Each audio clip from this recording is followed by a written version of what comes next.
Darkness enveloped Jack Morrow as he hung suspended from the execution post. The cold metal restraints bit into his scarred wrists, adding fresh wounds to a body already marked by war. The crowd of Kurvok aliens roared around him, their multicolored skin shifting in excitement as they anticipated his death. Jack had fought their kind for years during the Earth-Kurvok conflict, and now he was their entertainment. The human warrior faces his final moments.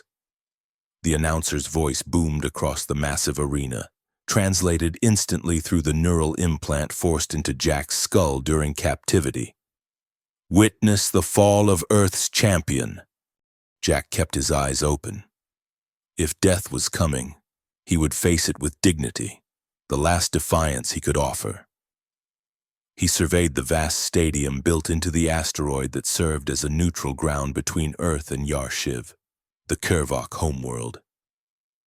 30,000 spectators filled the stands, most Kurvok with their iridescent scales and multiple eyes, but with a sprinkling of human collaborators who had chosen the winning side after Earth's surrender. Among the media representatives perched in hovering observation platforms, Jack noticed one Kurvok reporter watching him intently.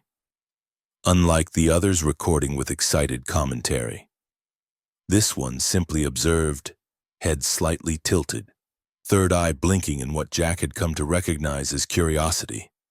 The crowd's roar intensified as Lord Thrakun, the arena's master and one of the most powerful Kurvok warlords, rose from his luxurious observation booth. His scales rippled with dark purple and gold, the colors of highest authority, as he raised his upper limbs. Today we cleanse the stain of human resistance. Thrakun's amplified voice silenced the crowd momentarily. This specimen fought bravely against our righteous dominance, but like all humans, he will perish as testament to our superiority. Jack felt a burning sensation begin in his chest as the execution protocol initiated. The nanites they had injected would systematically shut down his major organs while keeping his pain receptors fully active, a particularly cruel Kurvok innovation. As the burning spread outward, Jack kept his eyes on the curious reporter. Their gazes locked, and for a moment, Jack thought he saw something unexpected in those alien eyes. Not bloodlust or hatred, but something almost like empathy. Then the pain exploded through his body. Jack tried not to scream, but as the agony intensified, his resolve crumbled. His howl of suffering sent the crowd into frenzied cheers. The last thing Jack saw before darkness claimed him was the reporter still watching, now frantically taking notes as the other journalists celebrated. Death, it turned out, was just the beginning. Jack awoke with a violent gasp. His body convulsed as oxygen flooded his lungs, and his heart thundered against his ribs. Blue-green light surrounded him, pulsing in rhythm with his racing heartbeat. He was floating in a transparent capsule filled with a viscous fluid that somehow allowed him to breathe. Revival successful. Subject stabilized. The clinical voice came from somewhere outside his liquid prison. Jack's vision cleared slowly. Beyond the curved walls of his tank, he made out a sterile laboratory with sleek Kurvok technology lining the walls. Two figures stood watching him.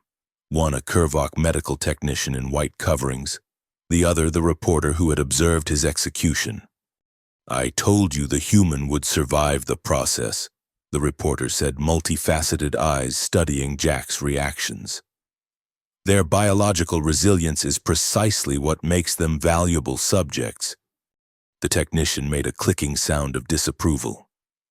"Vile Sa, you risk much by involving yourself in this experiment. Lord Thrakun has not authorized media observation of the revival process." "I'm not here as media," Vile Sa replied, approaching Jack's tank. "I'm here as a scientific observer. My credentials were approved." Jack pressed his palms against the transparent barrier, confusion and rage building equally. He had died. He remembered the pain, the darkness.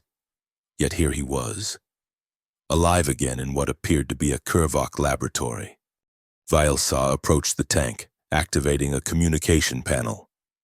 "Can you understand me, Jackson Morrow?" Jack nodded, still disoriented. "Excellent. You're experiencing our resurrection protocol, a proprietary technology that has kept our gladiatorial spectacles profitable for decades." Vilsaw's voice held none of the typical Kurvok disdain for humans. "The nanites that killed you also mapped your neural pathways and preserved your consciousness. Once your body was retrieved from the arena, we regrew damaged tissue and reintegrated your consciousness." "Why?" Jack managed to croak, his voice strange in the oxygenated fluid. "Because dead warriors provide only a single entertainment," the technician interjected coldly. "Resurrected ones can die for audiences again and again." Horror washed over Jack as the implications became clear.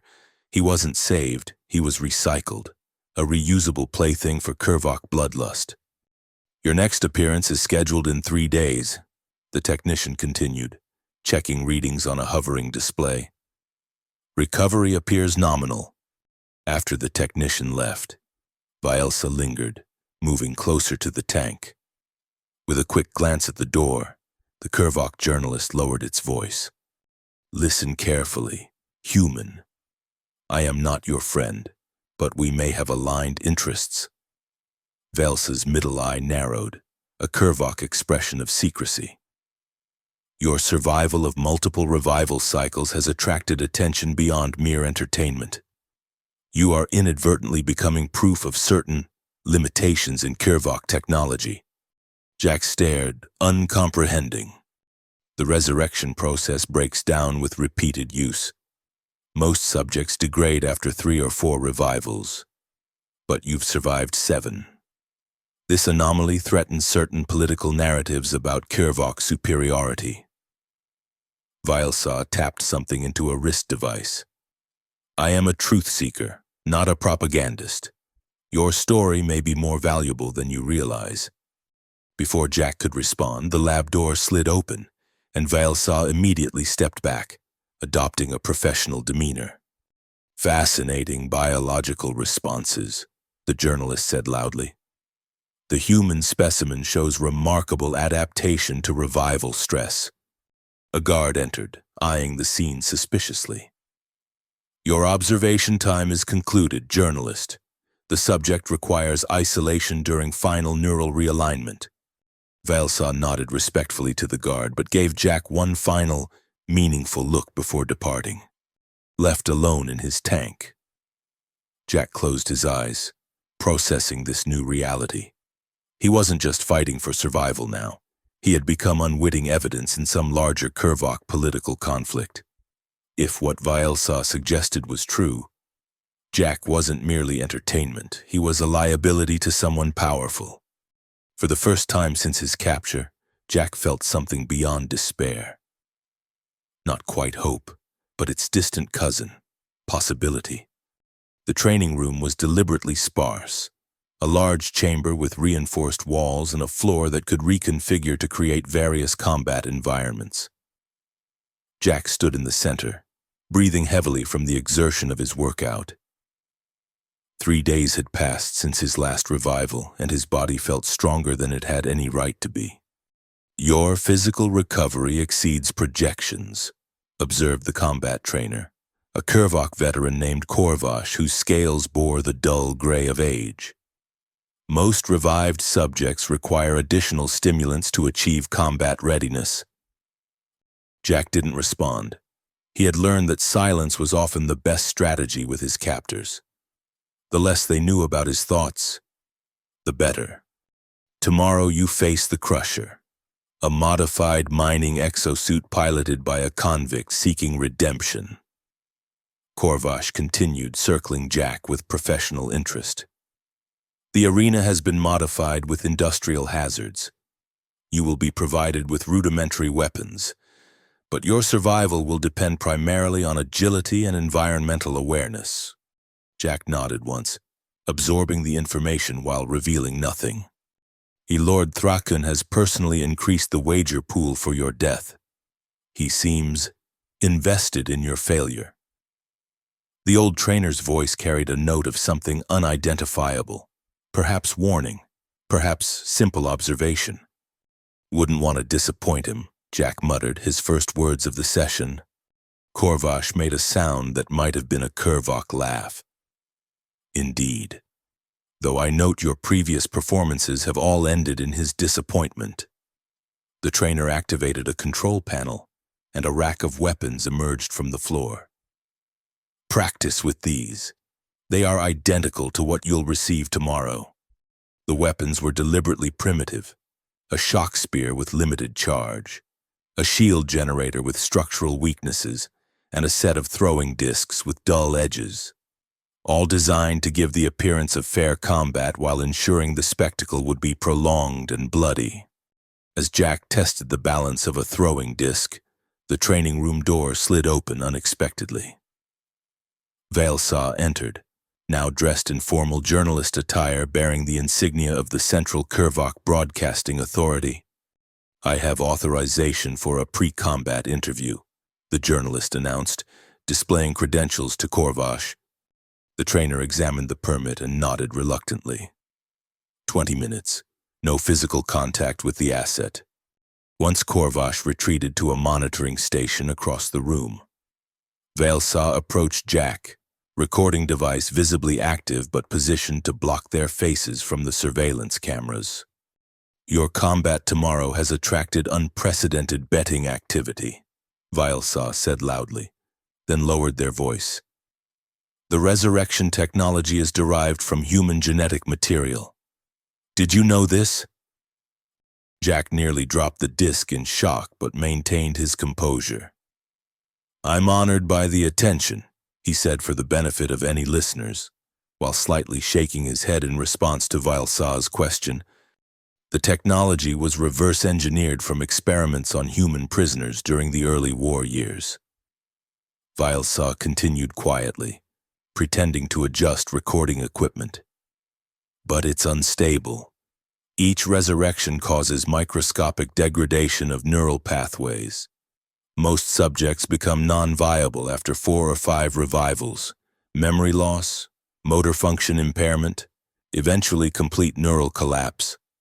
I hope to give the audience a memorable performance, Jack replied loudly, then whispered, Why am I different? Unknown, possibly genetic anomaly. The scientists are studying your cellular regeneration patterns. Valsaw made a show of recording Jack's physical condition. Lord Thrakun fears you may expose limitations in our technology if you continue to survive. The Kurvok population believes our resurrection technology is perfect, a sign of our evolutionary superiority. Jack understood the implications immediately. He wasn't just entertainment, he was a potential political embarrassment. I've begun transmitting data about your case to contacts on Earth.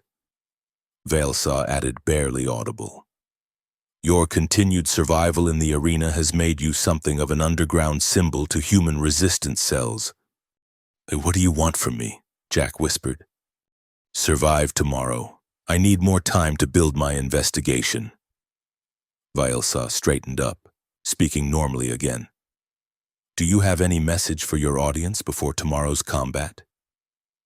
Jack looked directly into the recording device, knowing his words would be broadcast across Kurvok networks and potentially leaked to human underground channels. I fight because I must, he said carefully. But every warrior knows that no arena can contain the human spirit forever. Valsaw's eyes widened slightly at the boldness of the statement. But the journalist simply nodded and continued the formal interview. When Valsaw departed, Jack returned to weapons practice with renewed purpose. If he had truly become a symbol to human resistance, then his survival transcended personal endurance.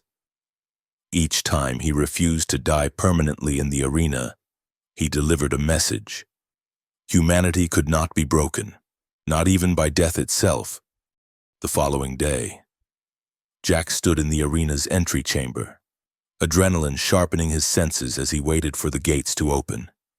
The weapons he'd practiced with yesterday felt heavier now, weighed down by new purpose. He wasn't just fighting for his own survival anymore. The announcer's voice boomed through the stadium, whipping the crowd into a frenzy. Today, the human warrior faces the Crusher. Will this be the day Jackson Morrow meets his final death? As the massive gates began to grind open, Jack tightened his grip on the shock spear and stepped forward into the light, ready to disappoint Lord Thrakun once more. The arena had been transformed. What was once an open combat field now resembled an industrial nightmare. Towering metal structures, moving conveyor belts laden with debris, and crushing mechanisms that slammed together at random intervals. The crowd's roar was deafening as Jack cautiously stepped onto the battlefield. Across the arena, another gate opened, and Jack's opponent emerged. The Crusher lived up to its name, a hulking exosuit 3 times Jack's height, its mechanical arms ending in pneumatic claws designed for crushing ore. Inside the transparent cockpit sat a Kurvok prisoner, desperation evident in his frantic movements. Combatants, engage! The announcer's voice triggered the beginning of the match, and immediately the crushing mechanisms throughout the arena activated, creating a deadly obstacle course. The Crusher lurched forward surprisingly fast despite its bulk. Jack dove behind a metal structure as one pneumatic claw smashed into the ground where he had stood. He needed to be smart. Direct confrontation would be suicide. As the match progressed, Jack used the environment to his advantage, luring the Crusher into hazardous areas where the moving machinery hampered its mobility. Each time he evaded a deadly blow. Sections of the crowd cheered. Not all Kurvok, he realized, were hoping for his death. Some appreciated skillful combat regardless of species. From his elevated platform, Lord Thrakun watched with growing irritation. Jack caught glimpses of the warlord's darkening scales, a sign of Kurvok anger. The battle reached its climax when Jack managed to jam his shock spear into a joint of the exosuit, causing an electrical cascade that temporarily disabled its right arm. As the Crusher flailed wildly, it stumbled into one of the arena's crushing mechanisms. The massive hydraulic press descended, trapping the exosuit. The Kurvok pilot frantically tried to free the machine, but the damage was too severe. Jack stood before the trapped opponent, shock spear raised for a killing blow. The crowd fell silent, anticipating the final strike.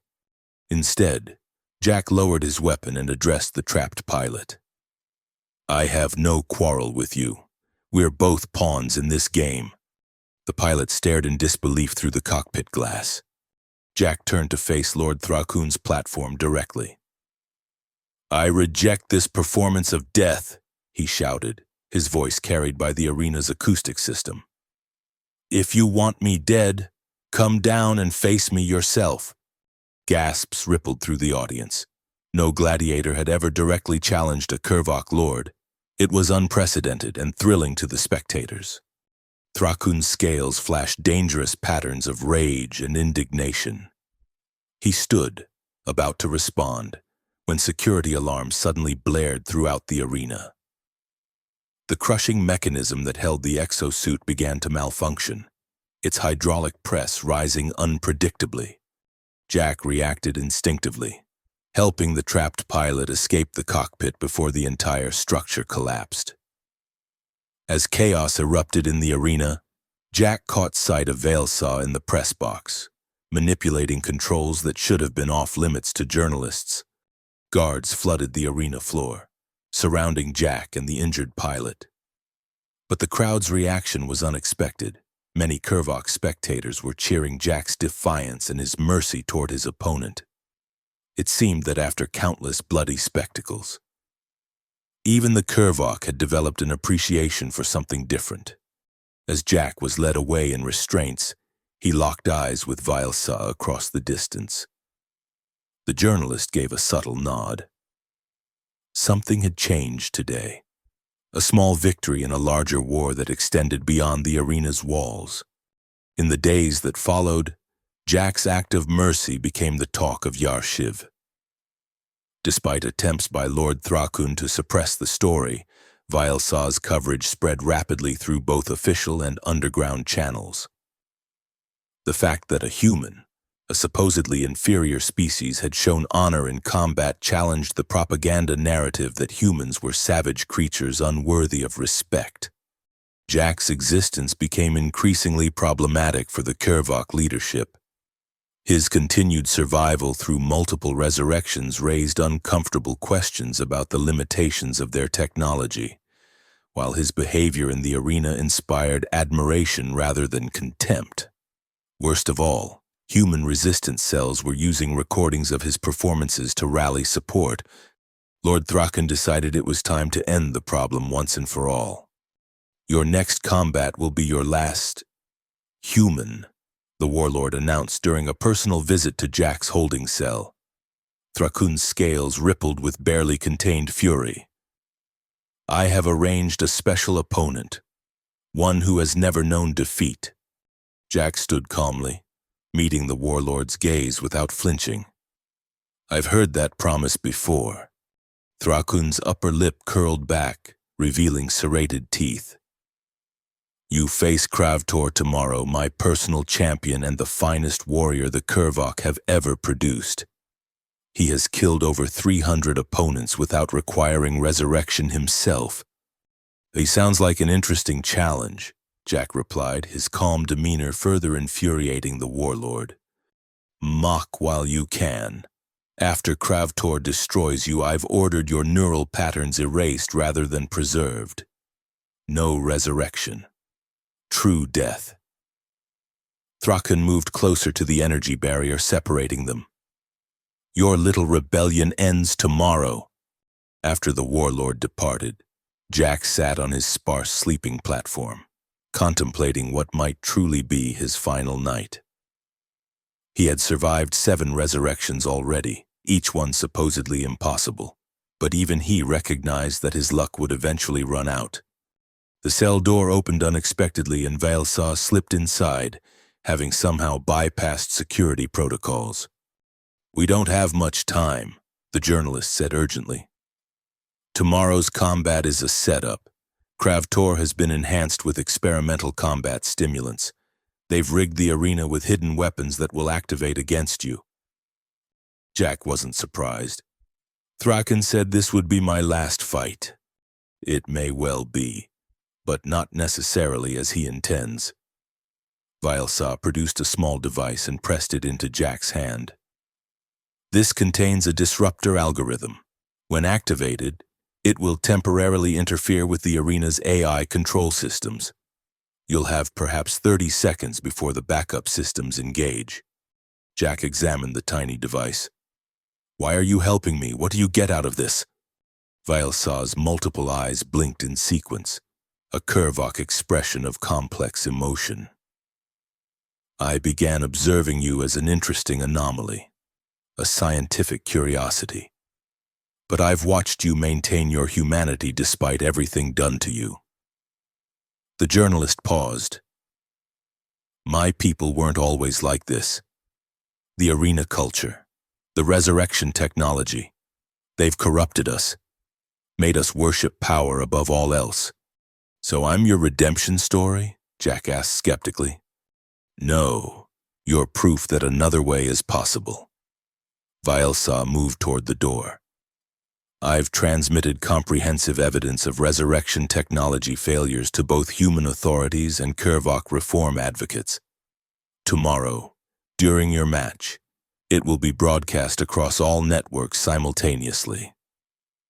The timing of your disruption must coincide with this broadcast." Jack closed his fist around the device. "And if I survive, a resistance transport will attempt extraction during the ensuing chaos. I've arranged—" The journalist stopped as footsteps approached outside. "Remember, when you hear the arena announcer introduce the special broadcast from Lord Thrakun, activate the device." Vilesa slipped out moments before a guard patrol passed by, leaving Jack alone with a dangerous hope, the kind that could either save or destroy him. The day of Jack's final combat arrived with unprecedented spectacle. The arena was filled beyond capacity, with additional viewing platforms hastily constructed to accommodate the massive audience. This was to be the entertainment event of the cycle, the human anomaly against Kravtor, the undefeated champion. In the preparation chamber, Jack was fitted with the standard gladiator equipment, notably lighter and less protective than what would be provided to his Kurvok opponent.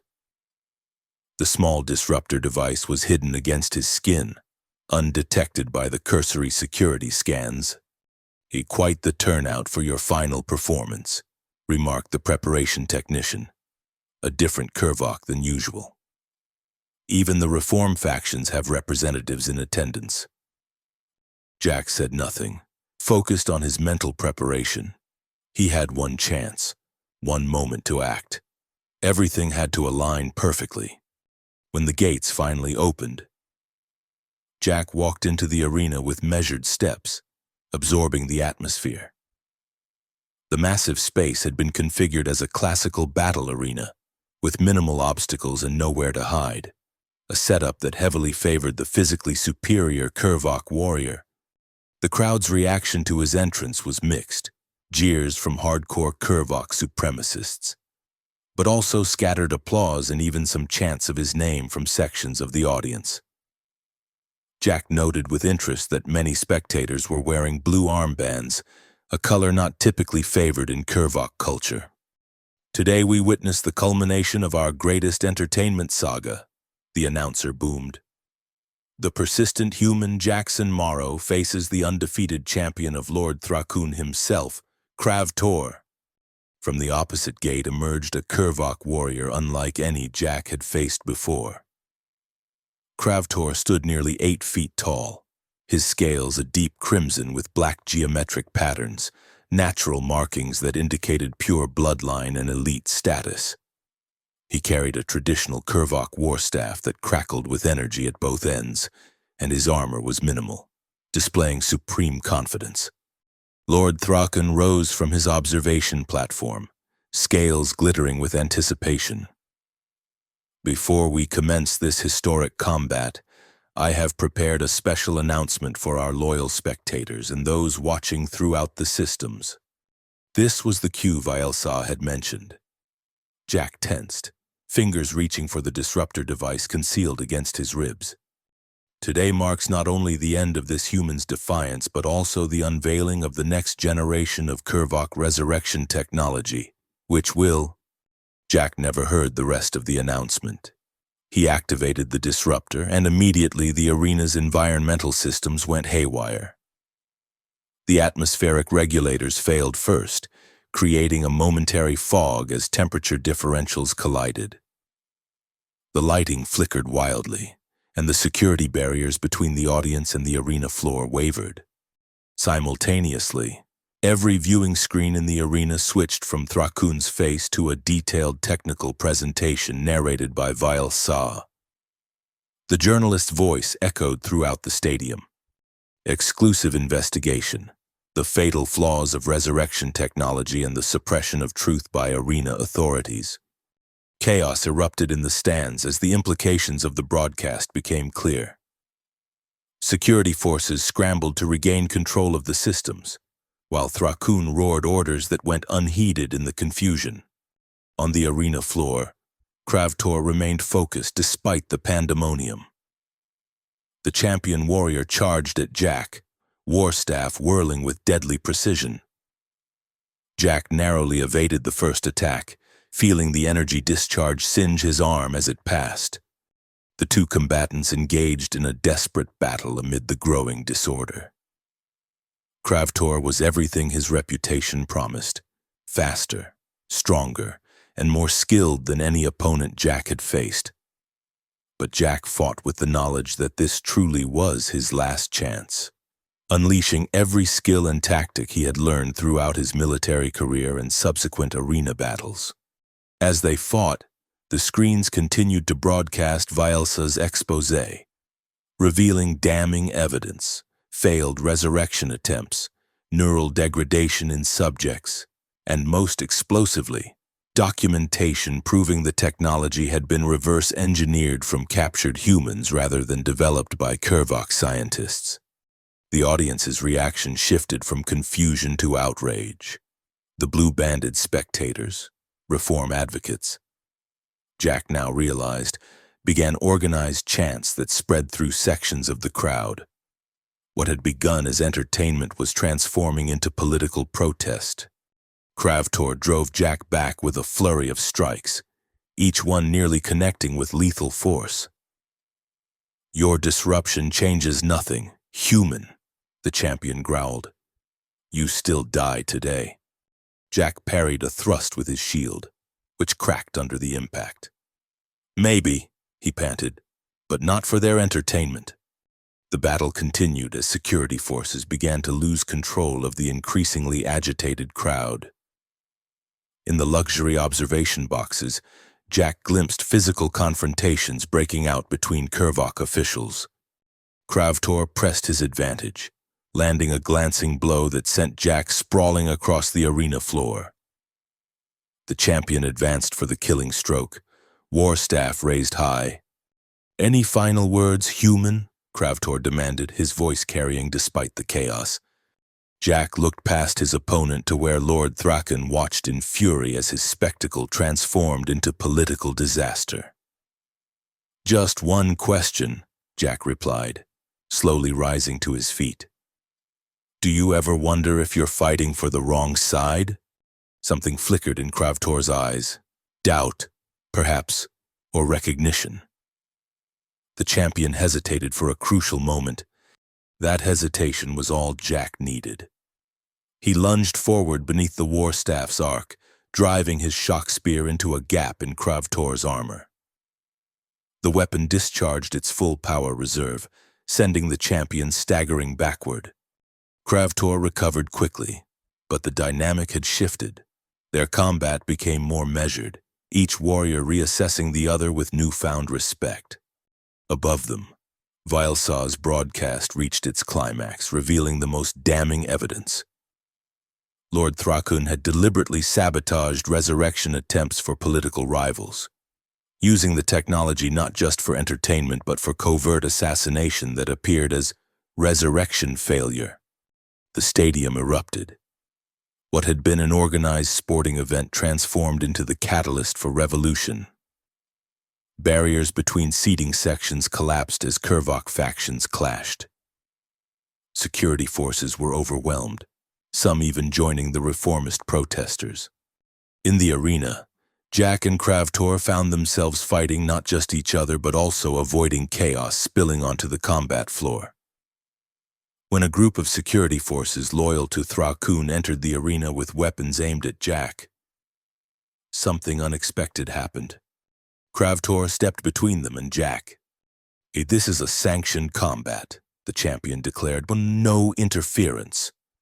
"Stand aside, Kravtor," the security leader ordered. "Lord Thrakun commands the humans' immediate termination. Then Lord Thrakun can enter the arena himself." Kravtor replied, his war staff now pointed at the security forces. "Honor demands the combat conclude properly." It was a pivotal moment, the undefeated champion symbol of Kervok superiority, choosing honor over blind obedience. The security forces hesitated, uncertain how to proceed against such an iconic figure. The hesitation proved fatal to Thrakun's plans.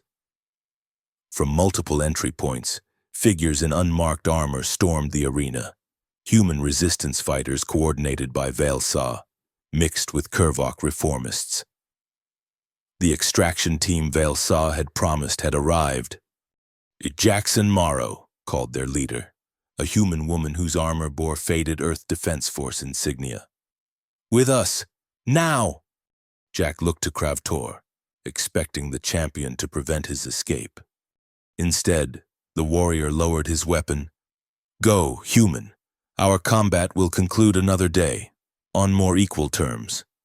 with security forces regrouping and the stadium in full revolt.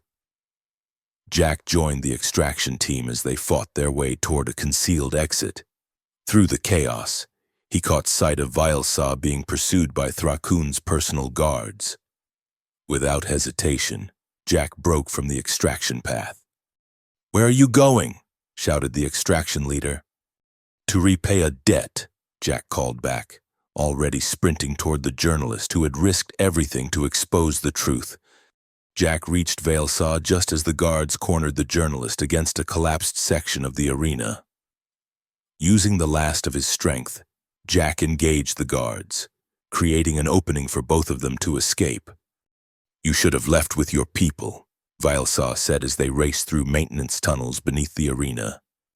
"My people." Jack managed a grim smile despite their desperate situation.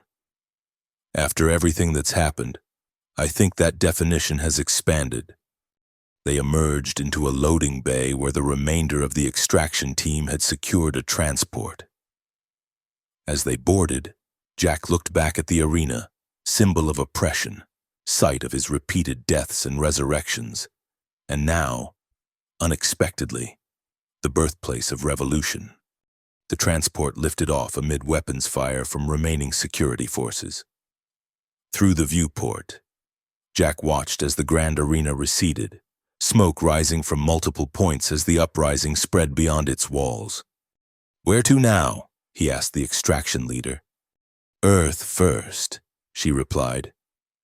"You've become quite the symbol, Morrow, the resurrection man who wouldn't stay dead." She nodded toward Vilsaw.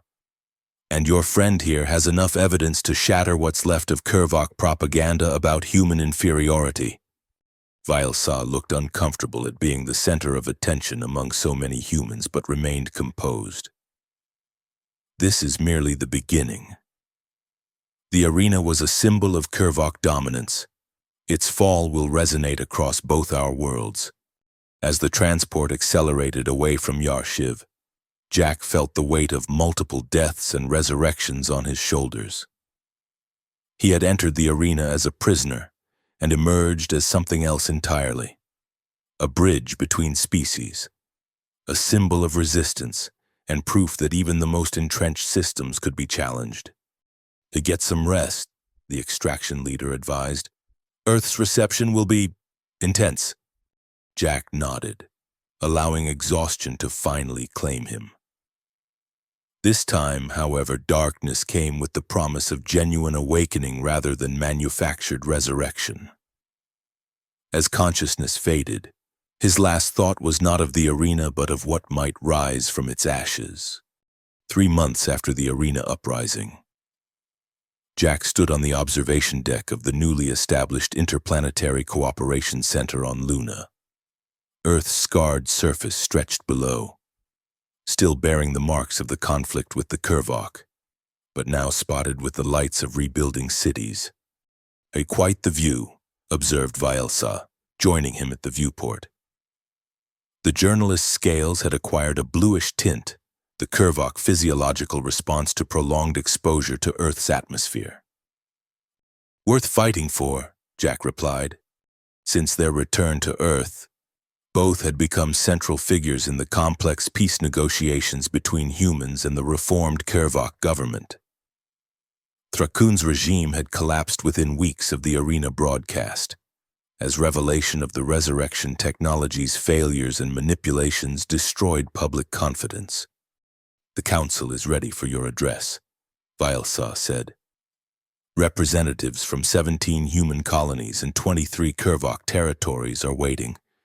Jack nodded, straightening the formal diplomatic uniform that still felt strange after years of combat attire. "And Kravtor?" "Arrived an hour ago. He represents the warrior reform movement." Vilsaw made a clicking sound that Jack had learned indicated amusement. "He asked if you had been practicing." Jack smiled. The unfinished duel had evolved into an unusual friendship built on mutual respect. Kravtor had become a powerful voice for change within Kurvok society, arguing that true strength came from honor rather than domination. Together they walked to the grand chamber where delegates from both species awaited. The path to peace remained fragile, filled with setbacks and lingering prejudices on both sides. Yet progress continued, built on the unlikely foundation of an arena spectacle gone wrong. As they entered the chamber, conversation hushed. Jack saw familiar faces, resistance fighters who had become diplomats, former arena combatants now cultural ambassadors, scientists from both worlds collaborating on ethical applications of the technologies that had once divided them. Jack took his position at the podium, surveying the assembled representatives. 3 years ago, he had been a soldier fighting against the Kurvok. Then he became entertainment for their bloodlust. Now he stood before them as living proof that change was possible. Distinguished representatives, he began, his voice carrying across the silent chamber. We gather today not as former enemies but as architects of a shared future. The arena where I died 7 times was built on the belief that our differences made coexistence impossible. Today we stand in this chamber because we've recognized a more powerful truth. Our shared capacity for change makes peace inevitable. As Jack continued his address, he caught Vaelsaw's approving gaze from the media section. The journalist who had once documented his executions for entertainment was now recording history of a different kind. Outside the viewport, Earth continued its rotation, while transport ships from both human and Kurvok worlds moved in coordinated patterns through space once divided by conflict. The arena that had nearly claimed Jack's life permanently was now a memorial and museum, a reminder of what happened when fear overwhelmed wisdom. Jack concluded his speech with words that would be transmitted across both civilizations. Death taught me that resurrection is possible, not just for individuals, but for the ideals we thought lost: peace, cooperation, and the recognition that evolution's greatest achievement is not dominance but understanding. The chamber erupted in applause from both human and Kurvok delegates. As Jack stepped away from the podium, he felt lighter than he had in years. The scars on his body and mind remained, testament to what he had endured. But like the worlds represented in the chamber, he had found a way to build something new from the remnants of conflict. Later, standing alone on the observation deck, Jack watched distant stars, some with planets now embarking on joint human-Kurvok colonization efforts. From one of those stars, he had been brought back 7 times, each resurrection meant to break him for entertainment. Instead, those deaths had forged something stronger than what existed before. The door slid open behind him, and Jack turned to find Kravtor entering the observation deck. The champion had exchanged his battle armor for diplomatic attire, though his warrior's bearing remained unmistakable. Your words were well received, Kravtor said, joining Jack at the viewport. Though some traditionalists on both sides remain skeptical. They always will, Jack replied. Change never comes all at once. They stood in companionable silence, former opponents united by respect. After a moment, Kravtor spoke again. The new Kurvok Science Council has formally banned resurrection technology. The ethical concerns were always there, Jack finished. It just took someone willing to see them. Kravtor nodded. Vaelsaw's investigations continue. It appears the technology may have applications in medical treatment without the moral compromises of the arena. Life from death, Jack mused, seems fitting. As they contemplated the stars, Jack reflected on the strange journey that had brought him here. He had entered the arena as a prisoner and emerged as a symbol. He had died 7 times and lived to forge peace from the experience. Most importantly, he had discovered that even in the darkest places the possibility of transformation remained. The future stretched before them. No longer an arena for combat, but a vast, unexplored space for cooperation. Whatever challenges awaited, Jack faced them with the knowledge that had sustained him through multiple deaths. No arena could contain the human spirit forever, especially when that spirit found common cause with former enemies. Together, human and Kervok, they turned from the viewport toward the future they would build from the ashes of the arena beyond the stars.